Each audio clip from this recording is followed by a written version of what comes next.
إن الحمد لله نحمده ونستعينه ونستغفره ونؤمن به ونعوذ بالله من شرور أنفسنا ومن سيئات أعمالنا من يهده الله فلا مضل له ومن يضلل فلا هادي له وأشهد أن لا إله إلا الله وحده لا شريك له وأشهد أن محمدا عبده ورسوله أما بعد وإن خير الحديث كتاب الله وخير الهدي هدي محمد صلى الله عليه وسلم وشر الأمور محدثاتها وكل محدثة بدعة وكل بدعة ضلالة وكل ضلالة في النار. أعوذ بالله من الشيطان الرجيم. بسم الله الرحمن الرحيم. رب اشرح لي صدري ويسر لي أمري واحلل عقدة من لساني يفقهوا قولي. قال الله تعالى في قول آخر. بسم الله الرحمن الرحيم. ولا تهنوا ولا تحزنوا وأنتم الأعلون إن كنتم مؤمنين.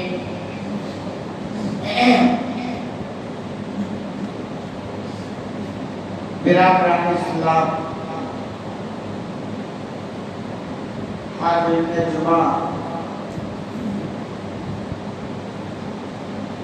دینی و دینی بھائیوں، بزرگوں اور دوستوں اور اسلامی ماں اور بہنوں اور عزیز بچوں، ہم آپ کے سامنے مسلسل اسباب زوال امت کے تعلق سے واقع رکھنے کی کوشش کر رہے ہیں۔ بہت ساری باتیں ہو گئی ہیں، مختصر ہی باتیں رکھنے کی اور کوشش کریں گے۔ جو اسباب ہیں سنت کے زوال کے، ان اسباب میں سے ایک سبب ہے جہالت، یعنی جاہل ہونا، جس بات پہ جہالت ہونا پایا جانا ہے امت مسلمہ کے اندر۔ یہ اس امت کے زوال ہونے کے اسباب میں سے سبب ہے۔ یہ جہالت اگر آپ دیکھیں اس امت کو جو لگی ہے، دنیاوی طور پر بھی ہے اور دینی طور پر بھی ہے۔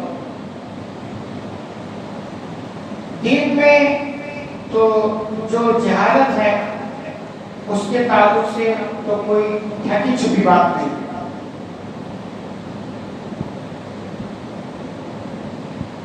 آپ دیکھیں گے جمعہ کا خطبہ ختم ہوتے ہوتے تقریباً مسجد پھول ہو جائے،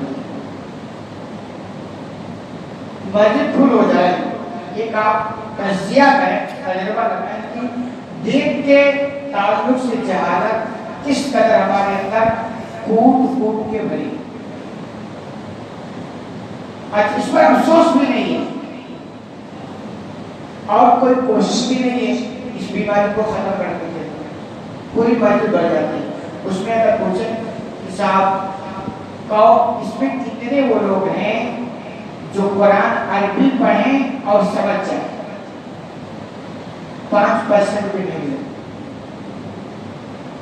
5% نہیں ملے۔ اس مسجد کی کہانی پوری دنیا کی ہی کہانی تقریباً عرب ممالک کو چھوڑ دیں، کیونکہ ان کی زبانی مادری ہے تو ان کو اس میں زیادہ ہی کچھ فیصلہ مل جاتی ہے، 5% میں نہیں ملتی۔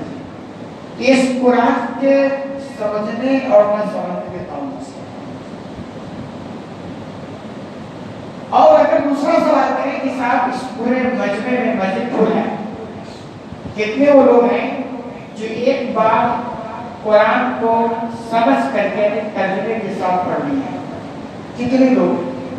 میرا تجربہ ممکن ہے غلط ہو سکتا ہو، 50 لوگ بھی نہیں ملیں گے جو کہ صاحب میں نے شروع سے لے کر آخر تک قرآن کو سمجھ کے پڑھی ہے.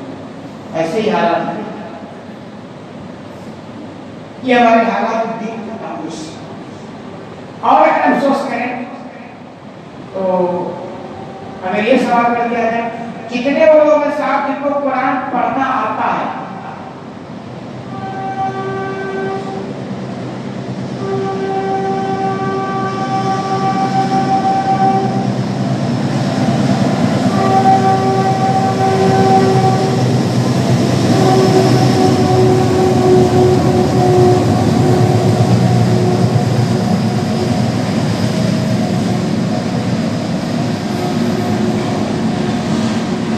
یعنی اگر سیمپل سے یہ پوچھ لیا جائے کیا ہمیں کتنے وہ لوگ ہیں جن کو قرآن ناظرہ یعنی عربی دیکھ کر پڑھنا آتا ہے یا نہ آتا ہو، کتنے وہ لوگ ہیں؟ یہ دونوں باتیں کر کیا گیا نا. آپ خود اپنے سے پوچھیں ایک بہت بڑی تعداد نکلے گی جو یہ کہے کہ صاحب مجھے قرآن دیکھ کر بھی پڑھنا نہیں آتا. یہ اس امت کا حال جہالت کی انتہا. مطلب یہ کہ جب کہ اس امت کو کیا کہا گیا کنتم خیر امہ، تم بہترین امت. مقصد کہ اخرجت للناس، تمہیں تمہارے لیے نہیں پڑھا ہے، تمہیں دوسروں کے لیے پڑھا. تو تمہارا کام دوسروں کے کام آنا نا. اور تمہارا عالم بھی ہے اس پر جتنا بھی افسوس کیا جائے کب ہے کہ تمہیں قرآن دیکھ کر ریڈنگ بھی کرنا نہیں ہے. اور دنیا کے تعلق سے بہت ساری چیز ہے، قرآن ریڈنگ بھی کرنا. اور آگے آپ چلیں جتنے نمازی آتے جمعہ حوالے ان میں ایسے آپ کو ملیں گے نا جنہیں نماز کی دعائیں بھی نہیں آتی. یہ اس امت کا، یہ اس دین کے ساتھ اپنے کیا کھلواڑ کیا. کیا اللہ نے ہمیں اسی لیے بنا کیا تھا کھاؤ پیو دنیا بناؤ مر جاؤ؟ خوب اچھی طرح سمجھ لے ہماری زندگی کا یہ مقصد نہیں ہے. ہماری زندگی کا مقصد ہے آخرت بنانا، یہ مقصد ہے. اور قرآن بغیر سیکھے یا اگر سیکھی کیسے بتائے نماز کی دعائیں آپ کو نہ یاد ہو، مطلب آپ کی تقاضوں کا تو پتہ چلے گا کہ صاحب آپ کی کوشش کتنی ہے آخرت بنانے کی. اچھا ایمانداری سے پوچھیں یہی چہرہ بتا ہے کہ آدمی کے سامنے لے کے کھڑے ہو گیا ہمارا علاقہ تو ہمیں قرآن بھی پڑھنا نہیں آتا، کیا جواب دیتے ہیں؟ وہ یہ 60 سال کی زندگی تم نے کہاں گزاری؟ اس 60 سال میں نتیجہ قرآن کے تعلق سے صفر ہے، نہیں بٹا زیرو، کچھ نہیں. یہ جہالت کا رہا. اچھا یہ بتائیں قرآن کے ساتھ دین کے ساتھ ایسا سلوک کر کے ہم دنیا میں ترقی کرتے ہیں؟ ایسا ہو ہی نہیں سکتا. آپ کے لیے نہیں ہو سکتا، دوسروں کے لیے تو ہو سکتا ہے کہ وہ آپ کے ساتھ جتنا بدماشی کریں، جتنا آپ کے خلاف بولے، ان کو پنپنے کا موقع مل جائے. لیکن آپ اگر دین کے ساتھ ایسی بدماشی کریں گے کبھی بھی دنیا میں آپ پر نہیں سکتے. اور یہ آپ کہانی پوری دنیا کی یہی کہانی ہے، دین کے ساتھ، اسلام کے ساتھ، قرآن کے ساتھ نماز پوری دنیا کی. اس بدماشی یہ ہماری بدماشی ہے جو نہ سکتے اور برداشت کرتے. اس بدماشی کے ساتھ اب دنیا میں فرق کبھی نہیں سکتے. آپ دیکھیں صحابہ کرام جب ایمان لائے ان کے اندر دین کی تعلیم لینے کا کیسا جذبہ تھا آپ کو پتا ہے؟ کھانے کو اتنی فکر ان کو نہیں ہوتی تھی جتنی فکر دین کے سیکھنے اور سکھانے. کیونکہ آپ سے صرف کوئی تعلیم دینا خیرکم من تعلم القرآن وعلمہ. یہ لوگوں تم میں سب سے بہترین وہ ہے کون ہے؟ سب سے بہترین وہ ہے جو قرآن سیکھے اور سکھائے. سب سے بہتر اس میں تعلیم دے سکتا ہے. یعنی اس سے بہتر کوئی نہیں سکتا ہے. یہ چیز ہمارے پاس نہیں ہے. ہمارے پاس 5 اولاد بیٹے ہیں تو اس میں ہمارا خواب ہوگا ایک ڈاکٹر بن جائے، ایک انجینئر بن جائے، ایک سائنسدان بن جائے، ایک پائلٹ بن جائے. اور نہ جانے کیا کیا بتائیں. میں ان کے خلاف نہیں ہوں، اپنا کوئی شوق سے بڑھا، لیکن کبھی اس میں یہ گنتی بھی نہیں آتا کہ ایک مولانا کو گیت بنا دے، بچے کو کیا مولانا سب بنا دے. کیوں؟ کیونکہ سب سے گھسا پیٹا آج کے دور میں مولانا یہ ہے نا، سب سے تنگ نظری سے وہ گاڑی نہیں چلا سکتا، وہ دنیا میں ترقی نہیں کر سکتا، اور اگر چلانے لگ گیا تو ایسے گھور گھور کر دیکھو کہ جیسے آپ اس سماج کے اندر جینے کے لائن کے، اور ایسے کمنٹ اور ایسی بات ہے اللہ کی بات تو نظریہ ہمارا بتایا تو کون مولوی بنے گا بھئی؟ وہ اس پر گاڑی چلانے کی پابندی، اس کو ترقی کرے، کون مولوی بننا چاہے؟ یہ الگ میٹر ہے. لیکن ہمارا یقین اللہ کے رسول صلی اللہ علیہ وسلم نے تعلیم کی خیرکم من تعلم القرآن وعلمہ، تم میں سب سے بہترین وہ ہے جو قرآن سیکھے اور سکھلائے. کتنا ایمان ہمارا ہے آپ خود سے پوچھیں. صحابہ کرام کو زبردست ایمان تھا، یہی تعلیم سیکھے نا. اس تعلیم سے اللہ نے کتنی برکت ان کی زندگی میں دی، کتنے راستے ہمارے، اتنی مہربانیاں ہوئی کہ دنیا میں 1/3 ایک تہائی دنیا پر انہوں نے حکومت کر کے دکھایا. ڈاکٹر نہیں بنے تھے، انجینئر پہلے نہیں، پہلے قرآن کی تعلیم سے. تو اللہ نے اس کو برکت رکھی ہے، اللہ نے اس کو رحمت رکھی ہے. اللہ اس کے ذریعہ دنیا کے اندر بھی کامیابی کا راز اس میں رکھا. میرے بارے سمجھ میں آتا ہے، سمجھ میں وہ کیا فرق ہے. تو یہ جو اسباب جہالت کیا نا، وہ سوال ایک جہالت اس امت کا، اس امت نے یعنی امت مسلمہ نے دین کے ساتھ بدماشی کیا ہے، کھلواڑ کیا ہے، اچھا سلوک نہیں. اس میں دن بدن یہ پستی کی طرف جا رہی ہے اور چاہتی ہے. اچھا چلو دین کا علم نہیں سکھانا تو ایسا نہیں کہ دنیا میں بہت بڑا کمال کر لیا. کوئی صاحب کہاں کرتے تھے یہ مولانا لوگ جو نا دنیا میں ترقی نہیں کر پاتے. کیوں؟ اس لیے کہ صرف دین کا علم سیکھ کر کے رہے آگے سیکھتے نہیں. آپ کو پتا ہے پوری دنیا کی بات کرتا ہوں جو پرسنٹ ہے مسلمان 2% لوگ ہیں جو تن من دھن کے ساتھ دین کی تعلیم میں لگے ہوئے. کتنے؟ 2% پوری دنیا کے 2%. اس لیے اگر مولانا جو 2% بن رہے ہیں تو 2% چھوڑ دو نا، وہ دنیا میں ترقی نہیں کریں گے، چلو مان لیتے ہیں. لیکن جو 98% ہیں جو دین نہیں سیکھے مولانا، ان کو تو ترقی کرنا چاہیے نا. انہوں نے بھی تو کوئی عجوبہ نہیں دکھانا، کوئی حیرت انگیز کارنامہ ان کے آگے تو نہیں ہے. تو دین کے علم سے نابلد وہ تو ہے ہی ہے. دنیا میں بھی کوئی آپ کے مولانا کیا مانگ رہا ہے؟ ہم لوگ پڑھتے تھے، میں اس مدرسے میں پڑھا جس میں پڑھا تھا 2001-2002 میں، تو ہمارے کلاس میں مکرانا کی بچے رہتے تھے. تو اکثر جو تجربات اس دور میں بھی اور آج بھی کہ مکرانا کے بچے 100% نہیں لیکن اکثر پڑھنے میں عربی ڈپارٹمنٹ میں کامیاب ہوگا، بہت کم. ابھی بھی ایک بار کم نہیں ہونا ہے. تو ہمارے دور میں جو پڑھتے تھے تو ایک جملہ تھا، جانتے کیا؟ ہم فیل ہوں یا پاس، ہم کو جانا بائی پاس. یہ ان کا ہی ہے، کوئی ایسا نہیں پڑھ گیا تو ٹھیک ہے ورنہ تو بائی پاس جانا ہے. تو یہ ہے آپ کے نام یہی ہے. ڈاکٹر کوئی مسئلہ نہیں ہے، کوئی مسئلہ نہیں ہے. 12 زندہ بات ہے نا، کہاں جائیں گے 12 بھائی ہے. تو ہماری خواب بہت ہی تو ٹھیک ہے، مولانا نہیں بنے، آپ عالم نہیں بنے تو کوئی ڈاکٹر بھی تو آپ نہیں بن رہے ہو، انجینئر بھی تو نہیں بن رہے ہو، کوئی بہت بڑا دنیا کے اندر کارنامہ بھی تو نہیں دکھا رہے ہو. نچوڑ اگر نکالا جائے تو یہ نکلے گا نہ آپ نے دین کے ساتھ اچھا سلوک کیا ہے اور نہ دنیاوی ترقیات کے ساتھ بھی آپ کا اچھا سلوک کیا. پھر کیا ہوگا؟ پھر وہی ہوگا جو آپ دیکھ. تو یہ زوال کے اسباب میں سبب ہے کہ ہم نے دینی تعلیم کے ساتھ بھی اور دنیاوی تعلیم کے ساتھ بھی بدماشی کی ہے. ہم دنیاوی تعلیم میں بھی کوئی خاطر توجہ نہیں دے پا رہے ہیں اور دین کے تعلق سے تو حقیقت یہ ہے کہ بیڑا گرک ہے.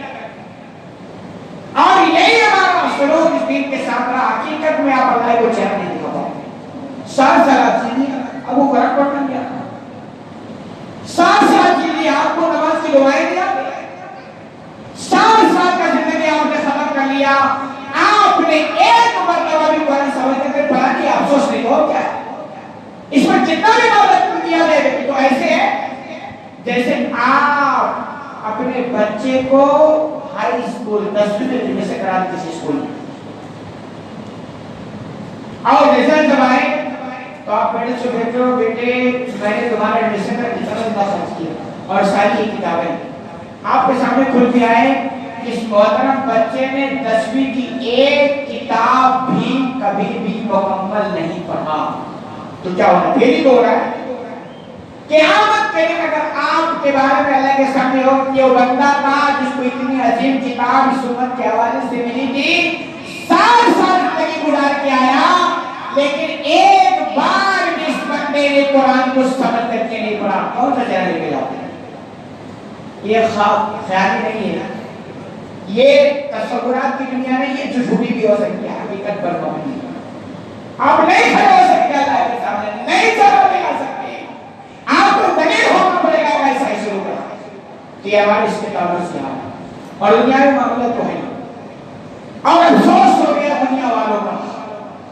جو 98% دین کی تعلیم سے الگ ہے ان کے بارے میں دنیا کے لوگوں کو فکر نہیں ہو رہی ہے کہ ان کا بیڑا گھر کھو رہا ہے ان کو اس گھر کیسے نکالا جائے یہ فکر نہیں ہو رہی دنیا والوں کو ابھی جانتے کیا فکر ہو رہی ہے ابھی فکر ہو رہی ہے کہ مدرسے میں جو بچے دینی تعلیم حاصل کرتے ہیں نا تو ان کے پاس دنیاوی تعلیم نہیں ہے ایسا کچھ بیان لایا جائے کہ وہ عالم بھی بن جائے اور ڈاکٹر بھی بن جائے اور انجینئر یعنی مولوی اور انجینئر دونوں ساتھ ساتھ ڈاکٹر بھی انجینئر یہ کھا بھائی اگر 2% لوگوں کا دنیا برباد کوئی فرق جان دو یار وہ بھوکا نہیں مرے گا لیکن 98% جن کی آخرت تو بربادی ہو رہی ہے اور دنیا میں بھی کوئی خاطر خاص توجہ ان کی نہیں ہے ان کی بھی کرا پڑیں گے تو 2% کی فکر دنیا والوں کا بھی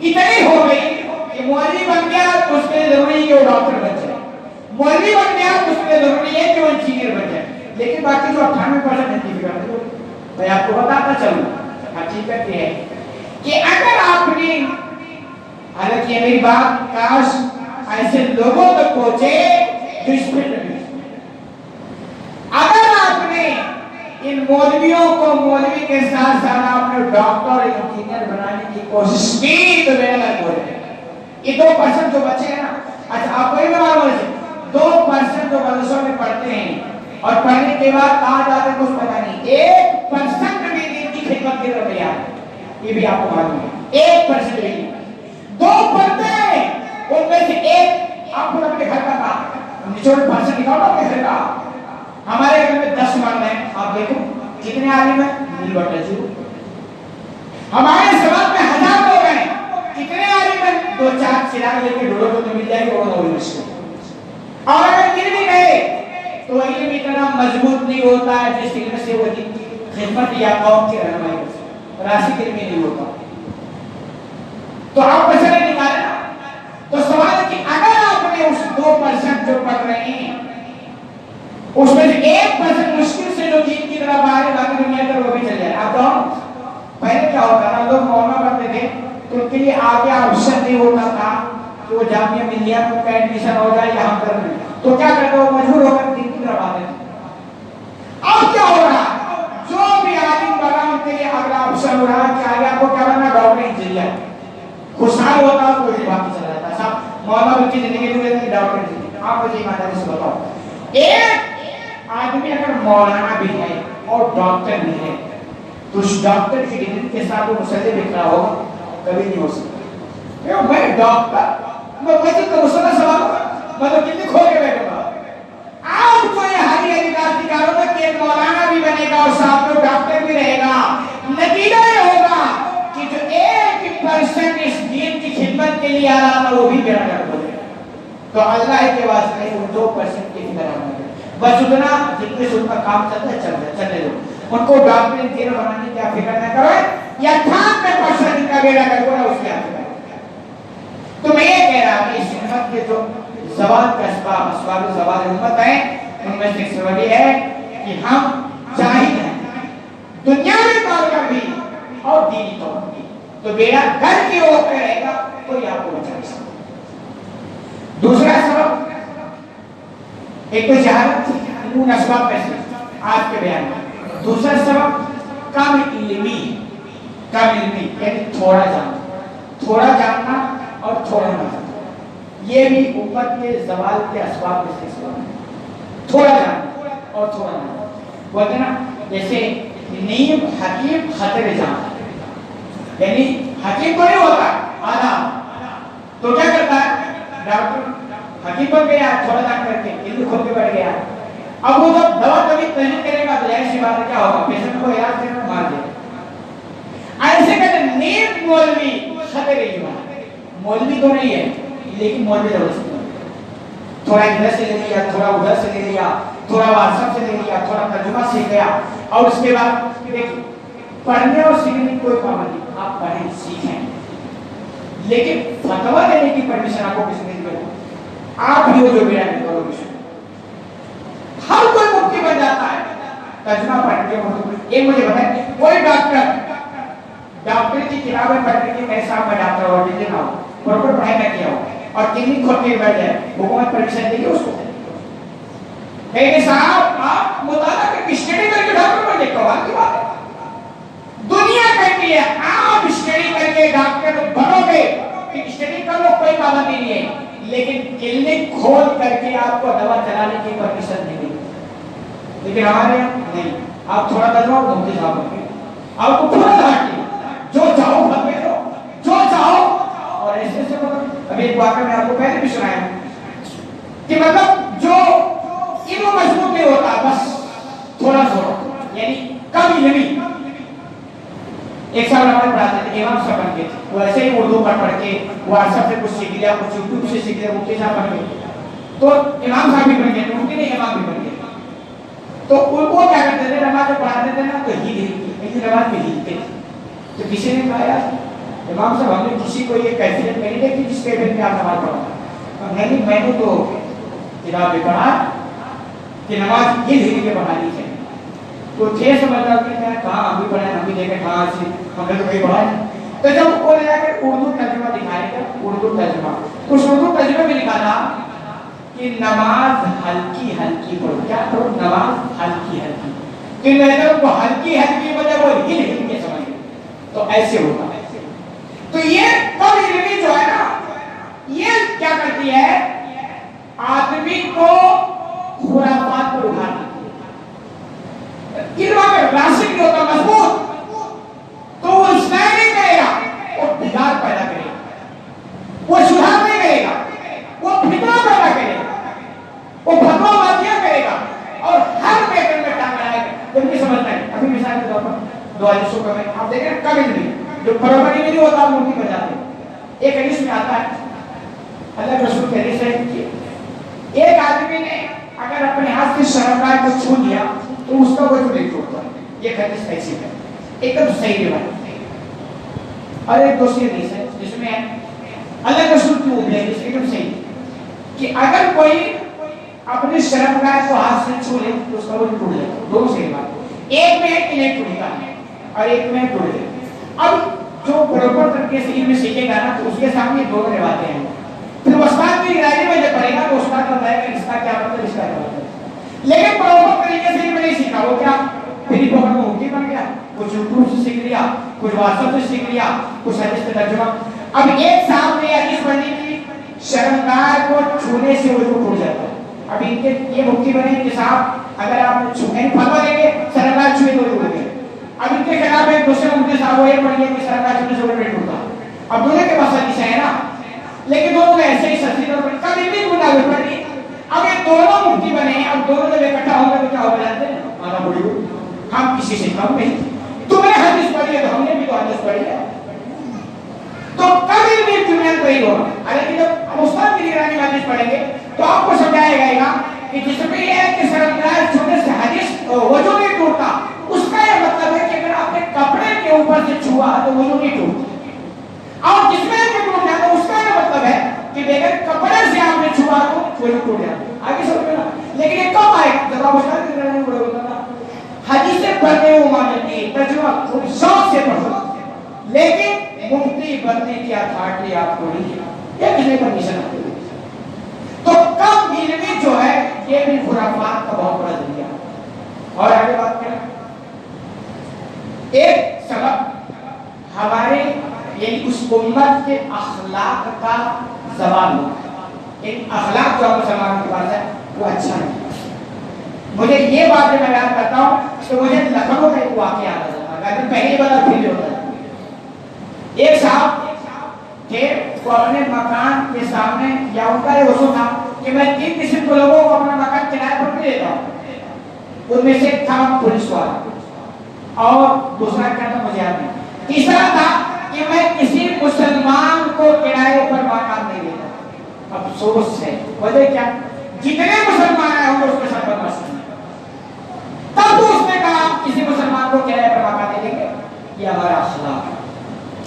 اور ہمارا اسلام اخلاق، ایک بار جو قریب ہو جاتا تھا وہ کہتا تھا یار مسلمان تو ہم کچھ اور سنا کرتے تھے اور پھر کچھ اور. اب کیا سنتے کچھ اور ہے، قریب آتے تو کچھ اور ہو جاتا. تو ہمارا اخلاق، اور خوب اچھی طرح سمجھ لیجیے کہ اللہ رب العالمین نے نبی کے تعلق سے کہا انک لعلی خلق عظیم. اے نبی آپ اخلاق کے اعلیٰ مقام پر پائے تھے. اعلیٰ کیوں؟ آپ بہت بڑے لائی تھے. اگر آپ کے پاس اخلاق نہیں ہے تو آپ سے لوگ نفرت کریں گے، آپ کے قریب نہیں آئیں گے. آپ سے لوگ نفرت کریں گے. جب آپ سے قریب نہیں آئیں گے نا، آپ جتنی بھی اچھی اچھی باتیں سنا کو کوئی بھی نہیں کرے گا. آپ خود سننا چاہیے نا، میری باتوں کو کیوں نہیں سننا چاہتے ہیں؟ میرے قریب لوگ کیوں نہیں آنا چاہتے بھائی؟ دیکھیے ایک کا دکھا، دیکھیے کوئی آدمی ہے اس سے 100% کوئی خوش نہیں ہو سکتا. کوئی ایسا آدمی ہے جس سے لوگ 100% خوش ہوں تو اور سمجھے وہ آدمی پارٹ صحیح نہیں، کیونکہ 100% لوگ ٹھیک لوگ نہیں ہے نا، اسے سب خوش کیسے رہ سکتے ہیں؟ 100% لوگ اگر سدھر جائیں تب وہ صحیح آدمی سے ٹھیک رہیں گے نا. تو ایک صحیح آدمی ہے تو آپ بگڑی ہوئی ہے. اگر اس کے 100% کیسے وہ خوش ہے؟ سوال نہیں پیدا ہوتا. اگر کوئی ایسا آدمی جس سے سب کہے صاحب سب خوش رہتے، کوئی ناراض نہیں، آپ سمجھ لیں بندہ کرپٹ ہے. اس لیے کہ جو آپ کے اندر یس میں یس کرنے کی عادت آ گئی تب لوگ خوش ہوں گے.